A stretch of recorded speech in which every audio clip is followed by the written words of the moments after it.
service of CNC Worldwide.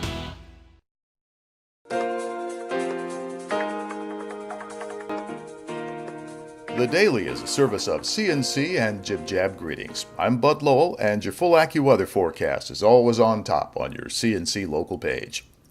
A Rochester man will deliver a petition to Monroe County Sheriff Patrick O'Flynn's office Thursday calling for a complete investigation into the shooting of a Penfield man's dog by deputies who came to the man's house for a parking complaint. Eddie Cintron put the petition up on the social media site change.org, and he got 7,794 signatures. Cintron says he's doing this because he's a fan of pit bull terriers and wants to stop the misconception that all pit bulls are aggressive and dangerous. Animal rights activists protested outside the Monroe County Sheriff's Office earlier this week against the shooting of Diablo, a 7-year-old pit bull. Deputies responding to Gary Brockler's home for that complaint Friday night shot and killed the dog. The department says the dog ran towards the officers when they went to ask Brockler to move his car off the sidewalk. Cintron says he wants to thank all who signed his petition and Sheriff O'Flynn for his cooperation. A study done at the University of Rochester Medical Center has found a link between post-traumatic stress disorder and soldiers and hidden head injuries suffered in combat. The study, headed by Dr. Jeffrey Bazarian, looked at 52 veterans of the Iraq and Afghanistan wars from around western New York.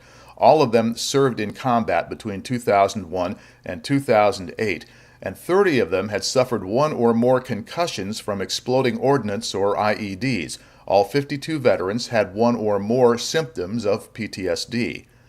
They believe they are the first to find an association between PTSD and concussion, what doctors call mild traumatic brain injuries, or TBIs.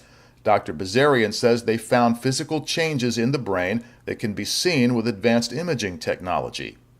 One of the things we've been seeing with our retired NFL players is if you have these what we call subconcussive head blows over and over and over again, that may predispose you to neurodegeneration and dementia down the line. So our whole thinking about this and where is the line in the sand between concussion and subconcussion has changed. It really is a spectrum of injury at the level of the brain. And what the lower end of that is really anybody's guess right now. It certainly is something less than getting knocked out. And we've seen that with the NFL players as well as folks in the military who have been exposed to multiple bomb blasts, IED blasts, and clearly have some signs of brain injury without ever having been knocked out. The investigators performed standard MRI testing as well as more sensitive tests called diffusion tensor imaging, or DTIs. Dr. Bazarian says DTIs showed the minor changes in the brain they believe may predispose soldiers in combat to post-traumatic stress. The study is published online by the Journal of Head Trauma Rehabilitation. A plan to change the way water levels are regulated on Lake Ontario and the St. Lawrence River drew hundreds of people to the Quest Elementary School in Hilton Wednesday night and showed up a great divide between shoreline property owners and conservation interests. The International Joint Commission, the U.S. and Canadian panel that sets policy for the Great Lakes, wants to let the lakes seek a more natural pattern of highs and low water levels. The current policy is to try and even out those seasonal variations. IJC spokesman Frank Bavacqua said the environment wasn't being considered when that policy was set up in the 1950s. It's geared to the needs of shipping interests, hydroelectric power, and the lakeshore property owners. Bavacqua says the new plan tries to balance those interests on the U.S. and Canadian sides with those of the environment.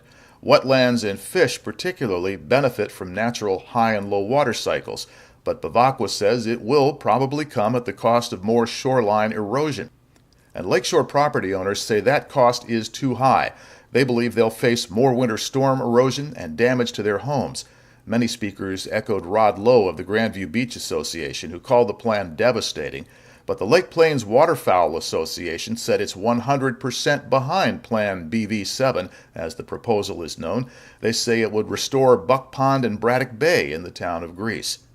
The IJC has proposed this sort of change 4 times before, each time they had to drop it after intense opposition from shoreline residents. Plan BV7 also draws opposition from Democratic Congresswoman Louise Slaughter, who represents most of the shoreline residents from Rochester to Niagara County, and from Monroe County Executive Maggie Brooks. Brooks is the Republican candidate running against Congresswoman Slaughter this fall. Both officials say the risk of damage to homeowners' properties and public infrastructure like water systems and roads is too high. Elsewhere on the waterfront, the Penfield Town Board received plans Wednesday evening for a 358-unit apartment complex and marina, complete with a 3,500-square-foot clubhouse and a pool at 1420 and 1440 Empire Boulevard. South Point Cove would have 10 residential buildings with luxury apartments on the waterfront. Some of the buildings would be up to 4 stories tall. This comes from the Daniele family of Mario's and Basil's restaurant fame. They're funding the $60 million development together with Upstate Brownfield Partners and Morgan Management. It would occupy 26.5 acres at the southern end of Irondequoit Bay.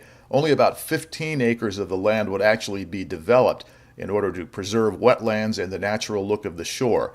Part of the land is also a nesting site for bald eagles, which has to be protected. The Penfield Town Board will discuss this at a work session before taking any action. The City of Rochester plans to install 24 charging stations for electric cars at 7 highly visible locations around the city, including municipal parking garages, City Hall, the Port of Rochester, and the public market. This is part of a program announced by Governor Cuomo this week to install more than 325 charging stations for electric cars statewide. The state plans to spend $4.4 million, and it has awarded contracts to 10 companies, municipalities, and other entities to install these facilities. Rochester's will be put in by NYSERDA, the New York State Energy Research and Development Authority, using some of that state funding.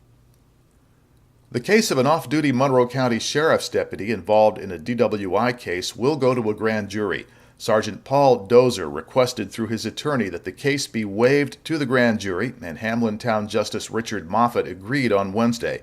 Sergeant Dozer was driving with a friend and the friend's 6-year-old son when he lost control and crashed his car in Hamlin. That would have been a misdemeanor, but for the new Leandra's law, which makes it a felony to be charged with drunken driving if you have a child under the age of 15 in the vehicle. The Roman Catholic Diocese of Rochester has published a list on its website of all priests who have been removed from the ministry since 2002 after being accused of sexual abuse by minors. A statement issued by Bishop Matthew Clark says this is consistent with the commitment to openness and transparency set by U.S. Catholic bishops in 2002. It includes Bishop Clark's apology to anyone hurt by the behavior of some priests in the past and a commitment to actively investigate such cases. The list has 23 names and the disposition of their cases, including those who were dismissed from the priesthood, those who asked to be removed, and cases that still remain unresolved. On this page, you can find links to these and other stories, and at the bottom, links for you to use to post us your own news updates, sports, and salutes. And if you have pictures or short video or news copy for GreeceNYLive.com, you can reach us at submitGreeceNY@cncworldwide.com. Next news as it happens, updates when necessary. I'm Bud Lowell, CNC News.